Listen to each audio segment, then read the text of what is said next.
राधे राधे आप सभी को। जैसा कि हमने हमारे पिछले एपिसोड में जाना था, सुखदेव जी महाराज का कथा सुनाना प्रारंभ करना और देवताओं का आना और अमृत वापस लौटा देना सुखदेव जी महाराज के द्वारा।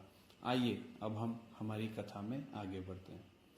नारद जी की समस्या सुनकर सनकादि हंसने लगे और नारद जी, इतनी सी बात को लेकर तुम इतने परेशान हो?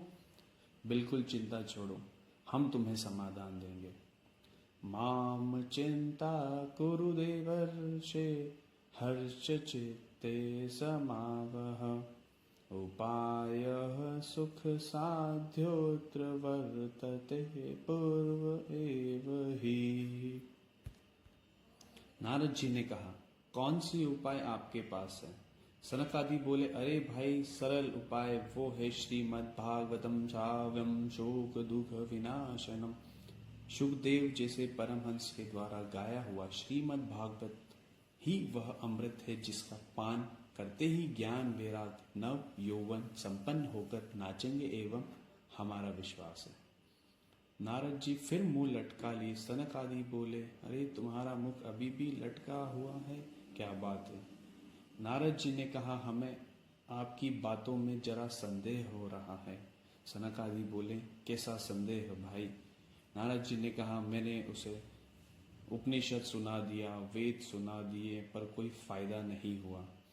तो मैं जानना चाहता हूँ, भागवत में ऐसी क्या विशेषता है कि उन्हें लाभ मिलेगा? वेद वेदांत सर्वोपरि है, मैं भागवत को भी जानता हूँ, उसमें भी वेद का समावेश है। सनकादियों ने कहा, दूध से ही घी निकलता है, पर जो काम घी करेगा वो दूध नहीं कर सकता। गन्ने के रस से ही शक्कर बनती है, पर जो काम शक्कर कर सकती है वो गन्ना नहीं कर सकता। इसलिए वेद है दूध तो भागवत उसी का सार तत्व है। वेद है वृक्ष तो भागवत है उसी का फल। इस प्रकार सनकादियों ने अनेक दृष्टांत देकर नारद जी को समझाया।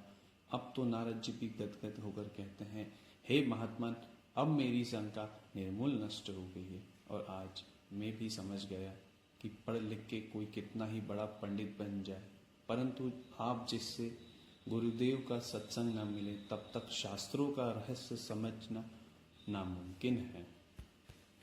जब जब भगवान की कथा सुनते सुनते मन पुलकित होने लगे, शरीर रोमांचित होने लगे, कंठ गदगद होने लगे, नेत्र सजल होने लगे, तो मान लीजिए मन पिघल रहा है। प्रभु के चरित्रों में प्रभावित हैं, तभी इस मन को समझाते रहें और इस मूर्ख और इस पापी शरीर और इस मन के बहकावे में ना आए। जब भी यह मन भागने की कोशिश करे, आज मेरा भजन करने का मन नहीं, आज मेरा सत्संग करने का मन नहीं, तो इसे खूब डांटो, इसे खूब चिल्लाओ और इस मन के बहकावे में ना आए। अस प्रभु दीन बधु हरि कारण रहित दयाल, तुलसीदास टराहि भजु छाड़ी कपट जंजाल। श्री तुलसीदास जी ने सट कहकर मन को संबोधित करते हैं। कथा का यही चमत्कार है कि मन बहुत जल्दी प्रभावित होता है, तभी मन को समझाओ। पाई न गति के ही पतित पावन, राम भुजु सुनु सुठ माना। योग मार्ग में अपनी चिच्च वृत्ति को रोकना इतना सामान्य नहीं है, बहुत कठिन है। इसलिए भगवान का ये चरित्र बहुत ही सुगम माध्यम है। नारद जी ने कहा, गंगा के तट हरिद्वार में कथा होनी चाहिए। सनकादियों के साथ नारद जी हरिद्वार में पधारे। ऋषि मुनियों को पता चला तो वो भी दौड़े दौड़े पधारने लगे। भृगु जी भी दौड़े दौड़े चले आ रहे हैं।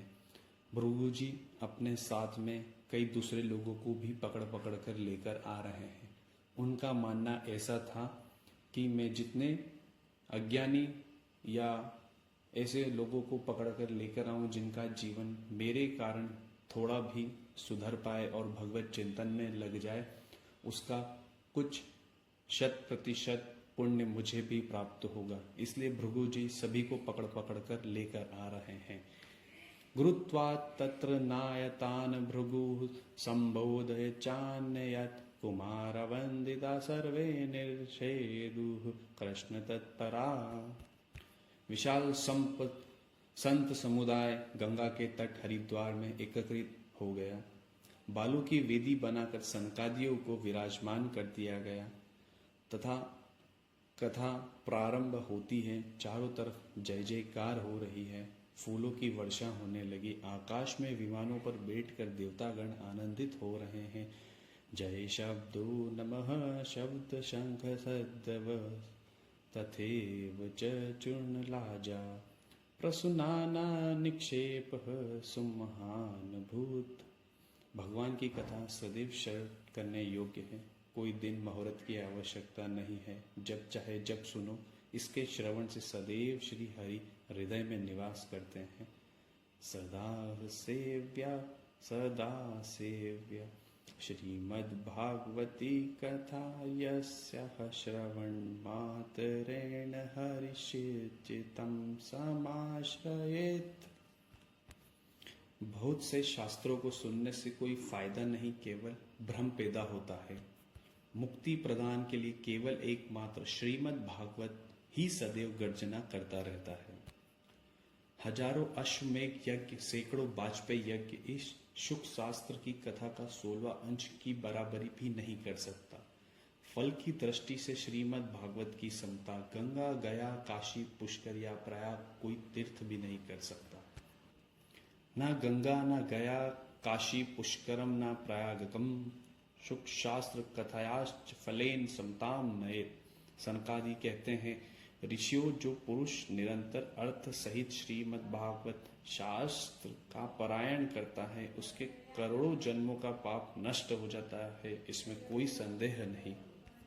जो मनुष्य इस श्रीमद् भागवत को स्वर्ण के सिंहासन पर रखकर ब्राह्मण को दान करता है, वह अवश्य ही भगवान का परम प्रिय होता है। उसके घर में कभी दरिद्रता प्रवेश नहीं करती है।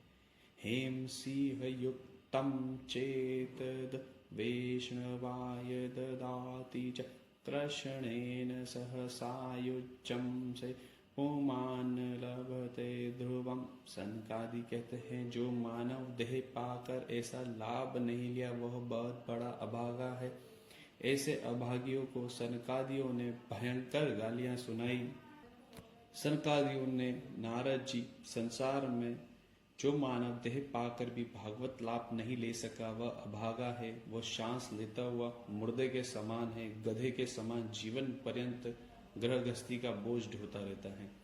वह मानव केवल अपनी माँ को पीड़ा देने के लिए पैदा हुआ है।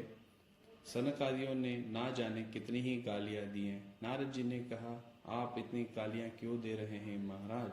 सनकादियां बोले, हम गालियां नहीं दे रहे हैं। मेवं वंदन्ति दिवि देव समाज मुख्या। ये सारा देव समाज कह रहा है, जो विमान में छाए हैं। देवता जब देखते हैं तो ललायित होते हैं। कथा सुनने के लिए सुखदेव जी ने फटकार कर भगा दिए थे, परंतु जिनको सुलभ हो सकी है वो उसका लाभ नहीं लेते।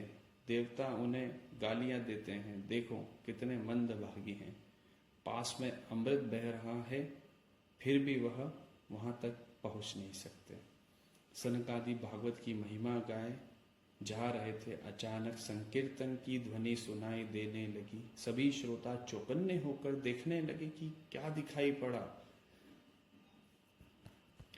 भक्ति सुतो तो तरुणो गृहीत्वा प्रेम करूप सहास वीरासित श्री कृष्ण गोविंद हरे मुरारी नाथेति नामानि मुहुर्वंदति।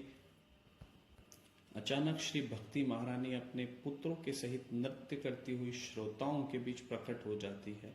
भागवत का महात्म्य सुनकर ज्ञान वैराग्य झूम उठे और उन्हें देखकर नारद जी को बड़ा हर्ष हुआ।